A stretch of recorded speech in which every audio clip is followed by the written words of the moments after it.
Hello everyone. In this video, I want to compare the methods we use for numerical interpolation and extrapolation. If you watched some of the videos under my playlist Engineering Mathematics, you see that I talked about the basically cubic splines and linear interpolation. But here my goal is to go a little bit further than that and talk about different methods. So in general, polynomial interpolations, and then also the splines, and then we're going to have some comparison, and we have a bunch of extra material here. So let's start this video. So interpolation, as you know, is to estimate the value of the function where the desired point is between in the range of the previous given points, but extrapolation is when you try to find the value of the function outside the range of given points. So let's say these are the points that I have, these like 7 points here. If I want to know the value of the function here at this point, at this x, clearly, since this x is in this range, when I want to know the value at that point, that is interpolation, but if I want to know it here or here, which is outside this range, then that is extrapolation, okay? So, when would you do either one? Interpolation is when your data, as I said, is within the range. Why would you do that? Typically because, let's say your sensor in engineering, your sensor kept reading some numbers, but at the point that you really needed it, it didn't give you a data, right? So let's say it is giving you the acceleration of the object. Let's say it's an accelerometer, and the sample time for it is about 100 milliseconds. So every 100 milliseconds, it gives you one data at 0, 0.1, 0.2, 0.3, 0.4, and go on. Now, if you want to know exactly the acceleration of the object at 0.55, right, an increment of 50 milliseconds with respect to the points next to it, you don't have such a data, so you have to do interpolation, okay? And the good thing is, because there is data on both sides of it, typically the accuracy of it is relatively good. The same applies for neural networks and deep learning. In deep learning, when you ask a question that is within the range of the data provided to the neural networks, it typically gives you relatively good answers. But if you ask it a question that it has never seen anything similar to it, it has to do extrapolation, and that is when it can be risky and the errors grow rapidly. Because you never have data around that kind of point. You never had any data similar to that question. So that is when you see in neural networks, you say it hallucinates, right? It tries to come up with something which is not necessarily correct, okay? And the reason is, as I said, you want to go beyond the tested limits, beyond your range of knowledge and or data, and you want to see what happens, okay? So extrapolation is always not as reliable, the numbers coming from it, compared to interpolation. And the problem is, because of what you know, curse of dimensionality, when the size of your data, the dimensions of your data gets bigger and bigger, you cannot have a data point for most of the space that your data can be included in. And so there are always empty places in that n-dimensional space of data that you cannot have any kind of point or anything. And that is where the extrapolation happens. Okay, now let's talk about interpolation, because interpolation and extrapolation are basically taking the same kind of technique. So what are different methods for interpolation? The first one that I mentioned earlier, and probably most of you have done and used, is called linear interpolation. So here, if you have 2 points, basically, if you have 2 points, and you want to calculate the value between them. So let's say you have point x naught, y naught, and you have point x1 and y1, and you want to know the value of the function at given x. All you need is to fit a line between these 2 points, x naught, y naught, x1, y1, and then basically the value of x can be given by the equation of the fitting line, the fitted line. Okay, so that is very, very simple. And in MATLAB, if you want to do it, the command interp1 does that job for you. So all you need to pass to it are the x data and the y data, and the command interp with x and y and with your desired new points, x star, is going to give you the answer. Now, not only it can do linear interpolation, it can also do a spline interpolation if you just pass that command to it. Okay, so that is not really just limited to linear interpolation. This command interp1, it can also do other types of interpolation like a spline.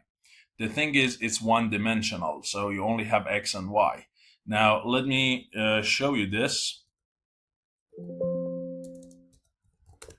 So here we go. These are my x, y. I go at 2.5, which is here between 2 and 3. Well, if you go between 2 and 3, your data should be between 4 and 6. So I kind of expect that it should be 5, huh? So, and I don't want a spline in this case. All I want is the linear one. So let's just get the number, and there we go. You see it's 5. Because my data is exactly between 2 and 3. So my output should be exactly between 4 and 6, and that is 5. Okay, so very simple. Now, when we want to get a polynomial, a higher order polynomial of any order, not just line, there are different ways to do that. One of them is called the Newton's divided differences, Newton DD. What is this method? This is the good thing about it, as we'll see, is this method is a recursive method, and it recursively builds the polynomial. We don't need to recompute everything if we get a new data point, and I'm going to show you in a second. Now, how does it work?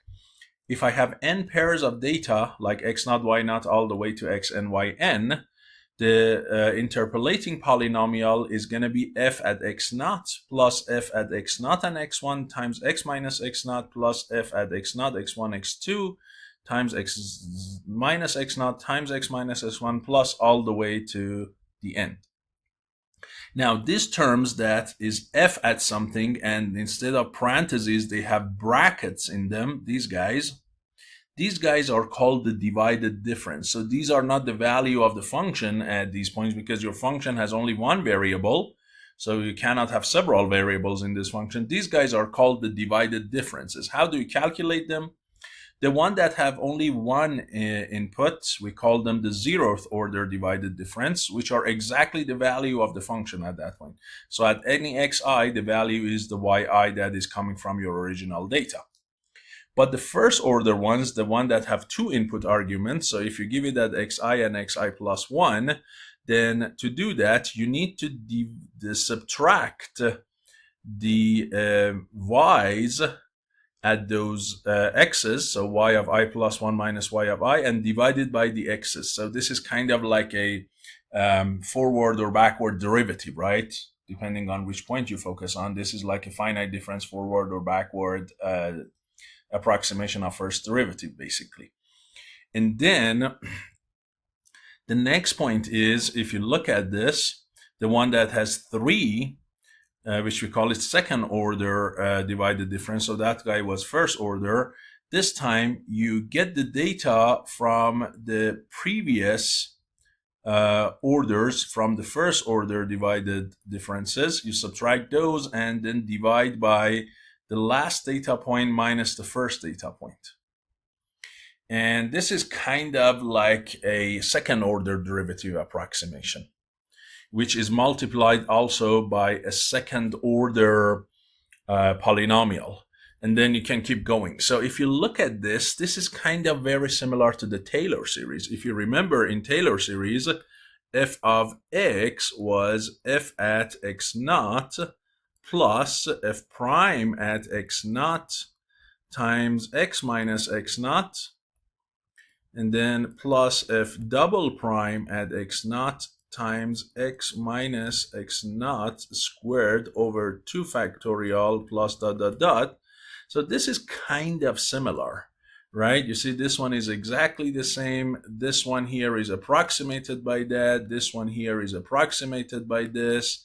And then here you have quadratic terms. So this is kind of similar to a Taylor series, but the good thing is, first of all, it doesn't go forever. So it stops at some point because you only have n+1 data points. So the maximum order that you will have here is the nth order divided difference. So at most you will have n+1 terms in that polynomial, and it's of nth order polynomial basically, right? As you can see. And the good thing is it passes through each and every one of these points. That is one of the best things about it is if you plot this, it will pass through each and every one of the given points. Okay? So to show you this in action, let's look at one example together. So here we look at this given data. So we have 3 x's and 3 y's for them. And we want to calculate the P2 of x. Why P2 of x? Because the number of data here is 3. So n+1 data is 3. So n is 2. So the polynomial I calculate should be order 2. I want to show you that polynomial, and I'm going to use it to interpolate between 2 and 4 at 2.5. I want to see what number it is going to give me.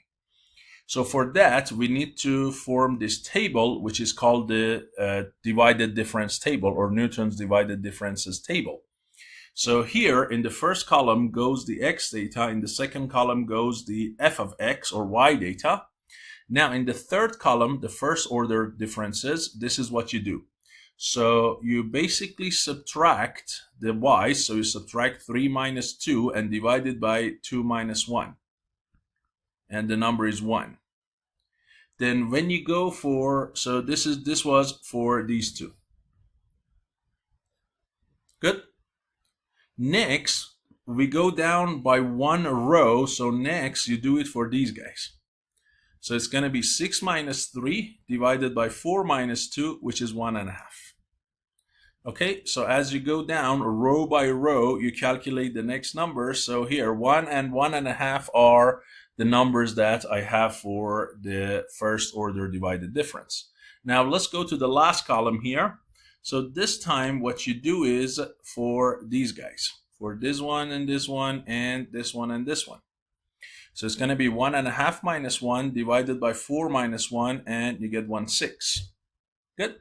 So now that you have your numbers, what are my numbers? My numbers are f at x of 1, which is 2, f at x0 and x1, which is 1, and f at x0, 1, and 2, which is 1/6. So we pick these top numbers in each column, and you can see that I am using those numbers. So the first one is just itself. The second one is multiplied by x minus x naught, which is your 1.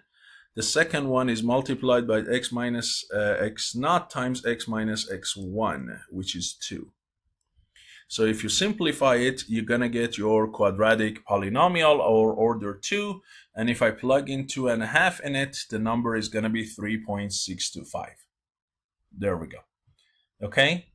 And clearly you see that 3.625 lies between 3 and 6. And it's much closer to 6 because 2.5 is much closer to 2. Okay, so it clearly works. If you want to see it plotted, this is what you have here. So these are your 3 data points, 1, 2, and 4, and the numbers were 2, 3, and 6. These red points were the original data. The blue one is the curve that you pass through it. And if you want the value at 2.5, you just project it at 2.5 and calculate it. It's going to be 3.625. Okay, yeah? So this is it. Now, is there a command for it in MATLAB? The answer is no. MATLAB does not have a built-in function for Newton divided differences, but if you want, you can do it with nested for loops. So look what I'm doing here. These are my data, the number of data points n, that's also the order of the polynomial minus 1. Then I create a table with all zeros, n by n, and then I'm going to fill it. So first thing is fill my first column with the y values, right? So first of all, I started all of these guys, all of this portion. I started all of them with 0. And then I went and filled this first column with the numbers that I have, okay, with the y's that I have. So that is the first thing I did. So first I did the pre-allocation, then I went ahead and filled this column. Then what? Then I go j2 to n and I from 1 to n minus j plus 1. So I go row by row, column by column, and I apply the same formula that you can see. Okay, yes. I apply these recursive formulas and I fill in the rest of my d's.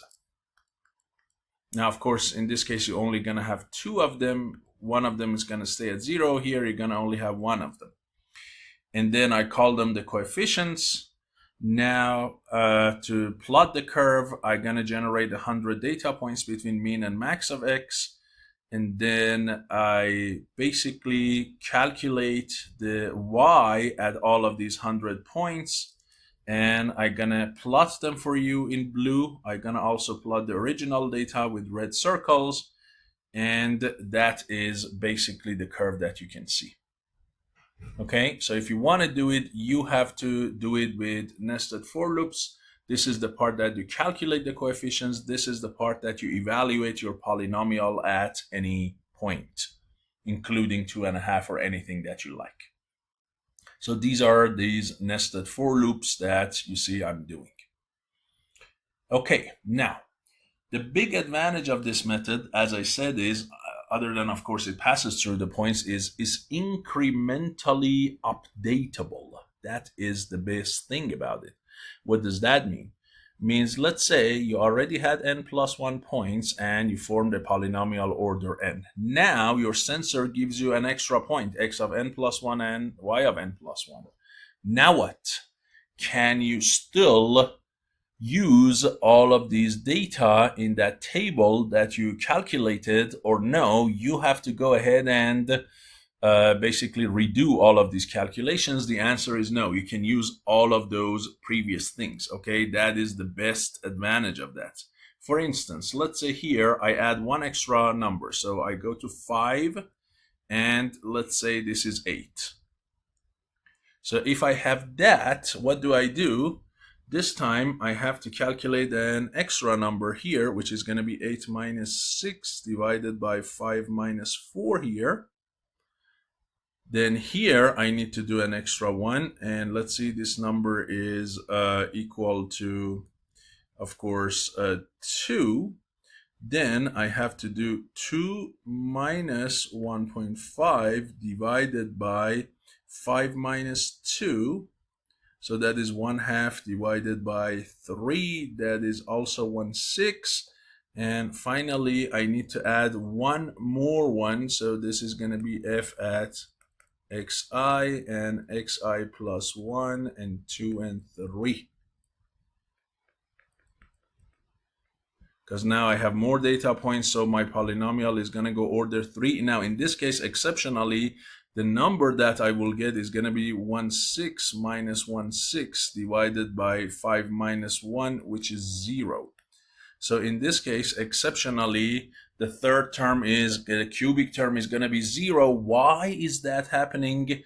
Because this is, if you ever see one of the, like the highest order specifically is missed, because the point that you provide exactly falls on this guy. So if I continued this and went to 5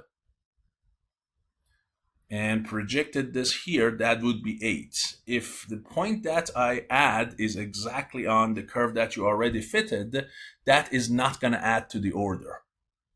But if that 8 was a 7, right? So look here, if I just do this 7 and redo this, right?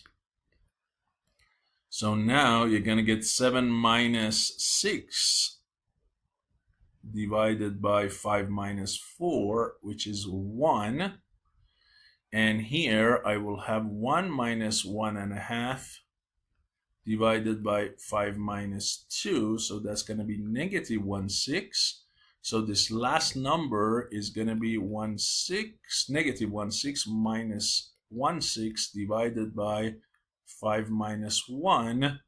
And this is going to be equal to negative 2/6 divided by 4, or negative 1/12. Now it is going to have a cubic term with this coefficient in it. And what term should I add? So now this is going to be minus 1/12 times x minus 0 times x minus 2 times x minus 4. This one will also come in. So now I want to have a cubic polynomial. So you see, when I add a new number, all of these previous data that I had are still usable. I just need to recalculate some new terms, these two guys and this one. And I just need to add one extra term to my approximating polynomial. Okay, this guy here. But I can use all of my previous data. That is the best thing about it. So if you're doing a measurement and you're getting a new data from your sensor, you can use previous table and still use it. That was Newton's divided difference. The next method is called the Lagrangian form or Lagrangian method. Again, if I have the same data, x0, y0 all the way to x and yn, the interpolating polynomial is going to be of order n, is going to be summation of I goes from 0 to n of yi, the values at those points, times these li's, which we call them Lagrangian basis polynomials. Now, how would you calculate these li's of x? Each li is the product of basically n plus n terms, because here j goes from 0 to n but doesn't include I. So basically each one of them is of order n. And the way it's calculated is x is subtracted from xj, but j cannot be I. So what does that mean? For instance, let's say I equals 0, okay? What will be L naught of x? It is going to be x minus, now j can be anywhere from 0 to n, but not equal to I. Since this is 0, and j is start from 0, but cannot be 0, that basically means j goes from 1 to n. So it's going to be what? So whenever you have a j, it's anything other than 0. So it's going to be x minus x1 divided by x0 minus x1 times x minus x2, x0 minus x2, and then times, correct, x minus x3 divided by x naught minus x3, and you keep multiplying until you go to x minus xn divided by x naught minus xn. Okay, so this is what this is, basically your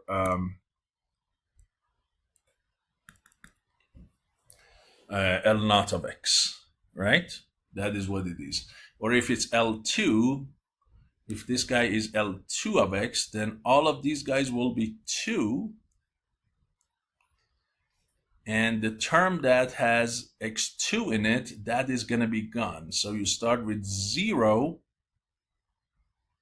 then you start with 1, then you jump to 3 and keep going. So you skip the term that has x2 in it. Okay? The x2 is basically up here in this place. That term you skip, because if you don't, then you get x2 minus x2 in that denominator. You are dividing by 0. So each one of these L's is an nth order polynomial. You multiply each one of them by the value of the function at that point and add all of these together. So this is going to be a summation of n plus 1 nth order polynomials. So it needs a little bit simplification and calculation, but the good thing about it is actually, if you do it with a code, it's not really that bad and relatively efficient and fast. So one thing about this curve is it also passes through each and every one of the points. The reason for that is if you calculate any of these L's at any given xk, if that k and I are the same, it gives you a value of 1. Otherwise, it gives you a value of 0. So these L's, the way that they are defined, they have some important property, and that is this kind of behavior that you see. And for instance, let me show you here. So for instance, it says in this case, if I calculate this L naught of x at x naught, what's going to happen? Well, all of these is going to be x naught. How much would you get? Well, if you look, this is a 1, this is a 1, all of them is a 1, and this one is also a 1. So you see, L naught at x naught equals 1, and it should be. Now, if I go ahead and calculate it at any x other than x naught, so here, say this is like x1, for instance, then this is going to be x1, 1, 1, 1. And here, the problem is this term is going to be 0. It doesn't care about the rest of them, so the whole thing will be 0. And if it's x2, then this guy is going to be 0. If it's 3, it's going to be, so for any x other than x naught, one of these terms is going to be 0, so the whole thing will be 0. Okay, so this property that you can see guarantees that your function will pass through each and every one of the points, and this was the brilliance of the Lagrange, or whoever devised this method. I'm not sure if it was Lagrange or not, okay? So because typically people name many of the things after great scientists like Newton and Lagrange, it doesn't mean they necessarily did them. Maybe they did because these people were absolute genius, but since I don't know, I don't want to claim anything. Now here, for the same data of the previous problem, I'm going ahead and perform the Lagrange's method, see what happens. So L naught of x, as you can see, is a product of x minus all of the x's except for x naught, and then x naught minus all of those x's. So in this case, it's going to be this.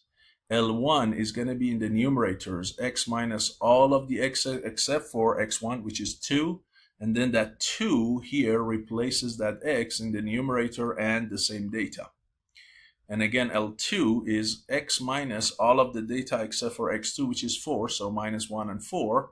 And then in the denominator, x is replaced by that x2, which is 4. So these are those 3 quadratic polynomials. And now I multiply each one of them by the value of the function at that point. So each one of them is weighted differently based on the value of the function at that point, and then I add them together. So this is going to be my interpolating polynomial. Now, if I calculate it at 2.5, the value is going to be 3.625, which is exactly the value that the Newton method gave me.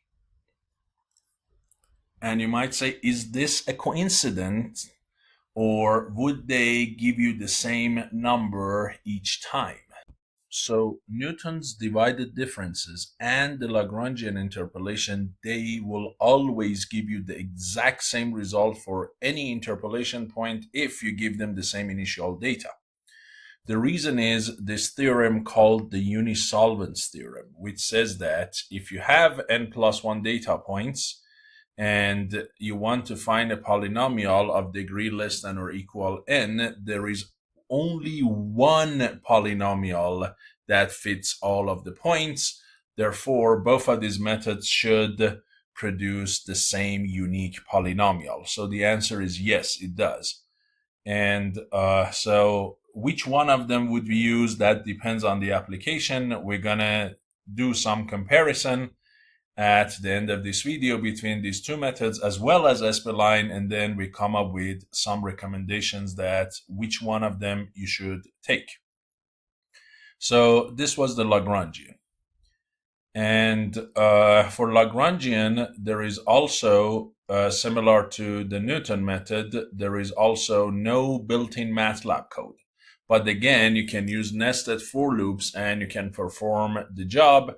And here is what you can see. Here is where the L's are calculated.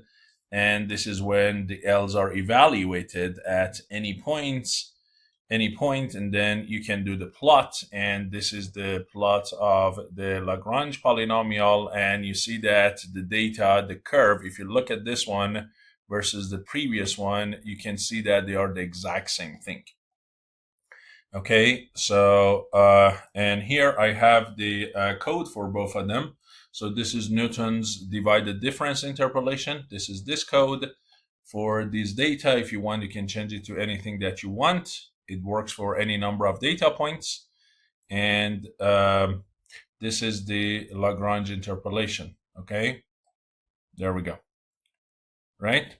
So now that we have seen these two, which are used for fitting one single polynomial of order n to n plus 1 pairs of data points, now let's look at splines. Splines are the polynomials that are piecewise. So you don't fit one single big polynomial to all of the data points, which can have some disadvantages, including oscillations, which we're going to talk about. You pick a lower order polynomial, either a line or most of the time a third order polynomial, which we call it cubic spline. And between each 2 points, between each pair of data, you fit either a line or a cubic polynomial, but you make sure that these pieces of polynomials have specific properties. The most important one is the smoothness at the joints. Okay, that is the most important property that you should have. What does that mean? Let me tell you. So let's say you have n plus 1 data points again. Now, between each pair of points, you fit a cubic polynomial. So let me show you with a picture here. So let's say you have 3 points again. 1 point here, 1 point here, maybe 1 point there. So first, you go ahead and fit a cubic polynomial between this x0 and x1, and of course their y's y0 and y1. Then you fit another one between x1 and x2 like this, and of course it's y point y2. So this is one polynomial, this is another polynomial. If this one you call it f1, this is f2. These are two separate functions, both cubic order. Now at the joint points, which is this x1, where these two join together, you need to have specific properties. The first one is both of f1 and f2 should pass through x1. So f1 at x1 equals y1, f2 as x1 is also equal to y1. So the function should be continuous. Okay, that is the important thing. So if I want to write it here,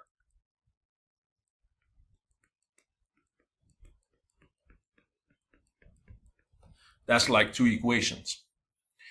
Then the slopes of both of these curves should be the same at the joint point. So if this is like f2 prime and this is like f1 prime at this point, then they should also be the same. So f1 prime at x1 should be the same as f2 prime at x1. So it's continuity in the slope, or we call it first derivative continuity, or C1 continuous.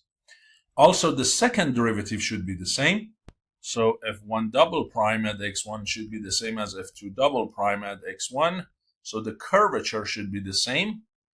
And that is C2 continuity, or second derivative continuity. Now, are these enough? No, because if these two guys are cubic polynomials, each one of them will have 4 unknown coefficients, A, B, C, and D, that you need to find. So these two functions together, they are 2 times 4. There are 8 unknowns to be found. And how many do you have right now? Well, this is 2 because f1 equals y1 and f2 equals y1. That's 2. This is another one. This is another one. That's 4 equations. The other things you have is, of course, f1 at x naught should be y naught, and f2 at x2 should be y2. Of course, your function should pass through the points. So these are 2 extras. So now you'll see you have 6 equations, still 8 unknowns. That is not enough. This is where you try to focus on these endpoints. One way to do it is you say at these endpoints, the second derivative is equal to 0, right? So in this case, it's like f1 double prime at x naught equals f2 double prime at x2. Both of them equal 0. That is 2 extra condition. And this is what we call natural cubic spline. This is one way to do it. There we go. Now you have 8 equations and 8 unknowns, and you can solve for them. The other way to do it, instead of this one, you can use the other condition, which we call it clamped spline. Here, at the beginning and at the end point, you determine the slopes instead. So instead of saying the curvature at the beginning and at the end is 0, you say at the beginning, this slope is equal to something, and this slope equals something. So instead of going for this, you go for f1 prime at x naught equals some number, whatever you want to call it. Let's call it, I don't know, s0. And then f2 prime at x2 equals some other number s2. You give these numbers. You can even set them to 0 or anything. That is the other 2 equations that you will get instead of these guys. That is called clamped spline. So anyways, if you have n plus 1 points, that means you have n pairs of points. And n pairs means n third order polynomial. That means n times 4 unknown coefficients to be found. And you have to have n times 4 equations to solve for them, okay? Now, one technique that you can use if your boundary conditions are natural, which is the second derivatives at beginning and at the end are 0, one technique that can do it fast is called the tridiagonal system. What is this? Here, we're going to call the second derivative of the polynomial at any point, we call it mi. So mi is the second derivative of the interpolating polynomial at any point in the middle, including also the endpoints too. So clearly m0 and mn in this case are going to be 0. The first and the last second derivatives are 0 for natural condition. Now, how do you find the other m's? And once you have the other m's, how would you use them to form the remaining polynomials? So this is how you do it. Here, the difference between each x and the previous x, you call it hi. If they are equally spaced, then h is a single number. Then you form these parameters called alpha i's, which is 3 over hi times here a forward difference minus a backward difference. And then you solve this set of equations.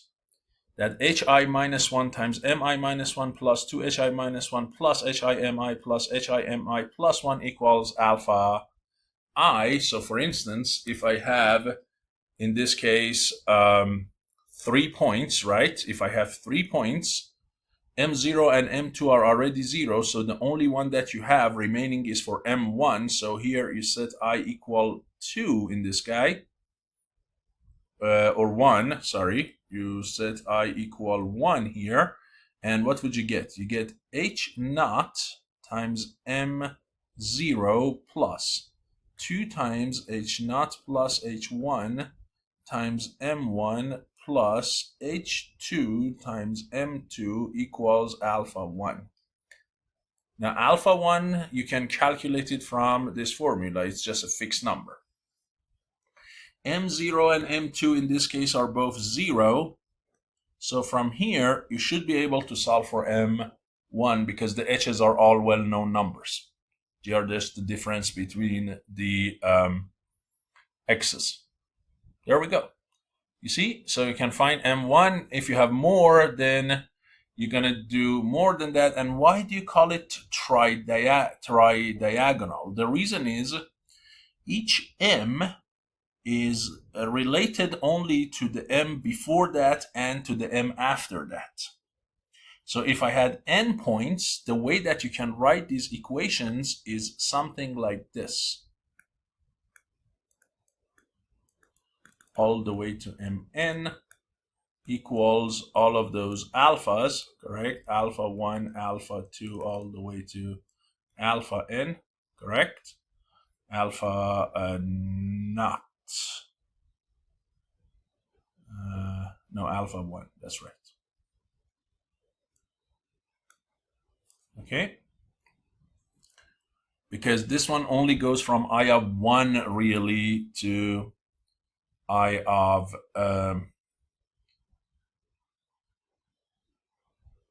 n or n minus 1. So really these two terms, since they are known, you have to take them to the other side. So your equation will be simplified to something like this. This goes from m1 all the way to mn minus 1. And on that side, you have alpha 1 minus something times m0, alpha 2 all the way to alpha n minus 1 minus something times mn. And in here, you can see that for m1, there is a coefficient here. And then for basically m2, and the rest of it is all 0. When you come to the second row, this is 0. There is 1 for m2 and m3, and 1 for m1, sorry. m1, m2, m3. The rest of it is 0. When you come to next one, you get this, 0. When you come to next one, you get this, go to 0. And if you look here, you only have the main diagonal and the two parallel to it. So the system here is called the tridiagonal system. And once you found these m's from those equations, then you can easily show that the interpolating polynomials, all of those pieces, are going to be given by Si of x is equal to mi times Si xi plus 1 minus arbitrary x, as long as it's between xi and xi plus 1, and over 6hi cubed, and then mi plus 1 times a cubic term plus this linear term plus another linear term. So your polynomial is just going to have cubic terms and linear terms in it. And the only m's that you need are mi's and mi plus 1, which you already found. The y's and the h's and the x's, they are all known. So this is good for x between xi and xi plus 1. This is only good for that. When you go to the next x, you get a new s, and there we go. So when you use them in a CAD software or MATLAB or anywhere, they use this tridiagonal system for natural clamps. The natural splines. For clamps, you have to use these conditions instead, which is a little bit more difficult. So let's do one example together. Let's take a look at one example. So let's say you have these 4 data, x and y, 4 pairs of data. You want to find all of the cubic splines, and you want to see at 1.5, which is between these 2 points, what is going to be the value. So in this case, if you look, the difference between each x and previous x is constant. So all of your h's are equal to 1 in this case. And here, since you have 4 points, you are going to have 4 m's. The first one and the last one are 0. We're going to use natural spline, so we just need to find m1 and m2. And for m1 and m2, the equations are like this. This guy here is that alpha I that you had, right? Look at it. Except for that, basically, so this is here and this is there, right? So once you plug this one right there, or bring that, plug it down here, this is the resulting equation. And here, all the numbers are known. So for 1 and 2, these are the two equations that you will get. And look at your set of equations that you need to solve for m1 and m2. Because again, remember m0 and m3 are known. If you look at this, look, you see that this matrix has only non-zeros on the diagonal and the two parallels. So this is a tri-diagonal system. From here, since m0 and m3 are known, you can solve for the two other m's, and these are the two other m's that you can find. Okay? Now, between the first x and the second x, which is 0 and 1, your S0 is going to be this cubic polynomial. Between 1 and 2 is this one. Between 2 and 3 is this one. And you might say that, hey, you said that you only have cubic terms and linear terms, but here I see constant terms and quadratic terms. Where does that come from? Well, that comes from the expansions, okay? So if I show you the formula for SI, you can see that when I expand here, when I expand this cubic term, there will definitely be in square terms and constant in it as well, and the same thing for here. So when I said cubic term, it's the subtraction that is cubed, not really in terms of x alone. In terms of x alone, you can have all terms, like this one. Now, for 1.5, 1.5 belongs to this range. So I'm going to use S1 at that point, and I'm going to get 0.925. There we go. Now, if I want to do it in MATLAB, fortunately in MATLAB, there are commands for that. One of them I showed you earlier. That was the interp command that I showed you. Remember? I can use interp command and use the spline option for it. That's one way to do it. There is another command that you can do in MATLAB, and that is directly the command called spline. So here I have x and y, I have x desired, and I pass them to the spline command, and that is going to give me the number, and I can also show you the spline plot as well, okay? So you see here I generated a lot of data, passed them to spline, and I got my spline, and I can show you that. So let me show you what I have here. This is that set, and this is the cubic spline that you can see. Now, if you look, this one here is one curve. This one here from here to here is one curve, and this one from here to here is another curve. But because we have continuity up to order 2, we can guarantee it up to any order, and so the curve is completely smooth. You don't see any broken point. You don't feel like any transition. But really, this is not a single curve. These are 3 curves back to back attached to each other. Okay, so these were different techniques for interpolation: Newton divided difference, Lagrange, and cubic method, and of course linear, which is the form of polynomial, basically. Very simple. Now, what about extrapolation? Extrapolation can take the same formulas, just use a point outside the range. For instance, if you have 2 points and you want to go outside these 2 points and do extrapolation, you look at the last 2 points and you fit a line to the last 2 points, xn, yn, and xn minus 1, yn minus 1, and you find a line. And there we go. You can do that. So here I have a bunch of data, and I go between these 2 points. I fit a line. So if I want the value at here, at this x, I just, since I fit a line between these two, I go at this new x and find the new y. The problem, as I said, is since we don't know the behavior of the function outside the last data, it is quite a bit risky, and the higher order polynomial that we use, it is going to be even riskier. because when the order of polynomial goes up, they start oscillating and going up and down. So it is going to give you even worse results. So it's better to use a linear extrapolation as long as this data is close to my last data. If it's far away, even a linear one can not be really good. So now that we have seen these techniques, the question is, what are the advantages and disadvantages of these methods and which one to pick? So Newton's divided difference, remember the form of it is like this. The Lagrangian is some of these terms, and this is the piecewise curve. In terms of handling a new data, if you add a new data, Newton method is amazing. You don't need to recalculate everything. You just extend your table and use the previous calculations, and you can handle a new data.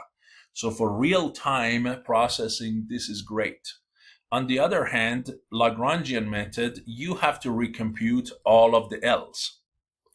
And when you have to recompute that, that means you have to do everything. So Lagrangian is definitely not good when you have new data. And Spline, when you add a new point, it only affects the two adjacent splines. That is the good part about it. So if I go back here and I add 1 point maybe here, okay, then it is going to affect these two, as well as, of course, this one. But the rest of it, if you have something here and something here, they are not going to be affected. So the effect is local rather than global. So Spline can also, to a good extent, handle new data. In terms of efficiency, I can say that Newton method is relatively efficient. Lagrange, because you need all those polynomials and multiply them and add them, it is actually not as efficient. And Spline is, for large data set, it's relatively good, especially if you have natural boundaries. In terms of numerical stability, if the number of data point is moderate, its Newton method is relatively stable. But when the number of data goes up, and of course the order of the polynomial, which is the number of data minus 1, goes up, you start seeing oscillation. That is called the Runge phenomenon that I'm going to talk about in a second. And Lagrange is the same, because Lagrange also, the order of polynomial depends on the number of points, and it has to pass through all of the points. Therefore, it has the same stability issue, and it starts oscillating. But Spline, since you keep the order constant, 3, this is really good when you have a lot more data. The order always stays at 3, and you just have more pieces of third order polynomials. You never have oscillations. So before I move on to the rest of the table, I need to talk about this thing here called the Runge phenomenon. What is this? So this is another part that we need to look at. Now, these are basically the large oscillations that happen when you are doing a, like Newton method or Lagrange method, you're fitting a polynomial of high order such that this polynomial passes through each and every one of these data. So let's say here, these are your data points in blue circles. And here, the more data that you have, you're increasing the order of the polynomial that needs to fit to this data. Look what happens to this fitted polynomial that is in orange curve. You see, as you get closer to the endpoints of your range at the edges of the interval, you're going to get these crazy oscillations. You see? And this is while these data points, these blue circles, are actually coming from this hyperbolic function. Okay, so in this case, clearly the function is not a polynomial, a regular polynomial, but the format of it is very simple. There are only 2 coefficients in it, 1 and 25. But when I add more orders to this, look, you see more and more oscillations. And if I keep going up, because I add one more point, so I evaluate the function at one more point here and one here and one here and one here, you're going to get worse and worse oscillations here. In neural networks and in deep learning, we call this overfitting. And we should always avoid that. So we have all sorts of techniques like regularizations and so on, so we don't overfit. So this Runge phenomenon is very important, because now if I say, hey, what's the value at this point? Instead of saying, hey, something like this, you project that onto the curve and you say it's basically this point. Okay? So the question is, how do you deal with this Runge phenomena? Right? There are several things here. One is use piecewise curves that their order doesn't go up when your number of points go up, like splines. The other one is limit the degrees of the polynomial. So add some kind of penalty term or something that does not allow you to go up on the order of polynomial. And that is where we do basically regularization techniques in regression and so on, which I'll show you in a separate video, or if you want, you can look at my, there is the video on my channel. Let me show you. So it's this video here, which I talked about linear regression, ridge regression, lasso elastic net regression. And here I talked about how you add terms when you want to do a curve fitting. So you limit the order of the fitted curve, right? And you can also see it a little bit in optimization. But definitely this video here can tell you, or sorry, no, not that one, this one. These two can tell you, but specifically this one can tell you a little bit about regularization and limiting the order of the polynomial. And there is a third technique, which is called Chebyshev nodes. So Chebyshev nodes are the nodes that instead of being equally spaced between the two ends, there are more of them toward the ends and less of them in the middle.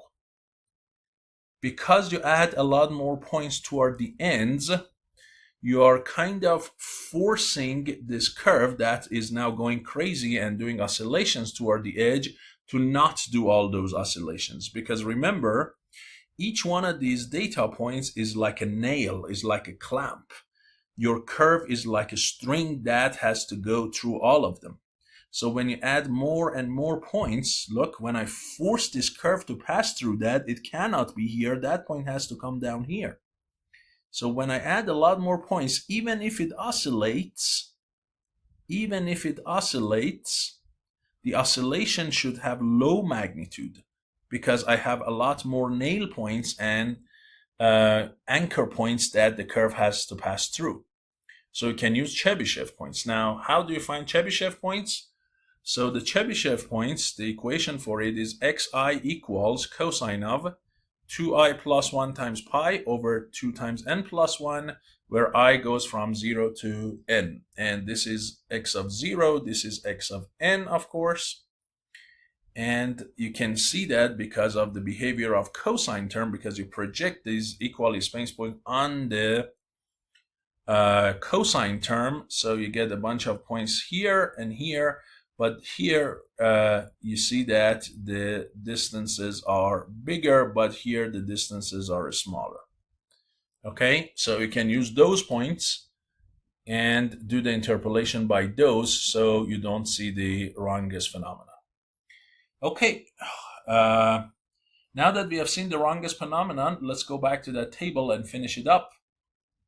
So in terms of ease of implementation, clearly the Newton method is medium, because still you need to do that table. In terms of the Lagrangian, it's relatively straightforward, but it needs a bunch of that. And Spline, you saw that you need to solve for 4 times n coefficients and a bunch of second orders, so it's relatively more complex. In terms of smoothness, clearly the smoothness depends on the polynomial order. And basically the higher the order is, you see more oscillations, as we talked about. Lagrangian is similar. The only thing that Newton and Lagrangian guarantee is C0 continuity, which means passing through the points. There is no guarantee of being constant, continuous slopes and continuous or curvatures, but this one definitely guarantees a cubic polynomial up to C2. In terms of extrapolation, Lagrangian and Newton are definitely risky outside the range of the data. And the same goes for Spline. They are all risky. In terms of memory requirement, this guy stores coefficient in a table. This guy stores all of the data points, needs recomputation. This guy needs to store the data points plus 4 times n coefficient. So all of them need some kind of memory, good memory, especially if the number of points is huge. The advantage of this was incremental update, which is really good. The advantage of this is it's easy to derive and it's symmetric. The advantage of this is it's very smooth and it doesn't have oscillations. Disadvantage of Newton is it's quite a bit more complex, not quite a bit, a little bit more complex than the Lagrangian because of all the computations. Then Lagrangian is, it has oscillations, but if you add a new point, it is not able to handle it. And this one is, of course, as you see, needs a bunch of computation. So if I want to give you my final recommendation, the final recommendation is this. If you expect to get a new point later, use Newton method. If you have all of the data in advance, so it's not real time, it's offline calculation, and you just want one single polynomial to work with, Lagrange is good. If you want your curve to be smooth and not get oscillations, especially when the number of points is a lot, use Spline. So these two are good for smaller ends. First one is for real time, and online, this one is not real life, real time. For online, this is good for offline. But n small, this one is good for n large. Okay? And by the way, these two pictures that I showed you here, they are both coming from this great website by Mr. John D. Cook.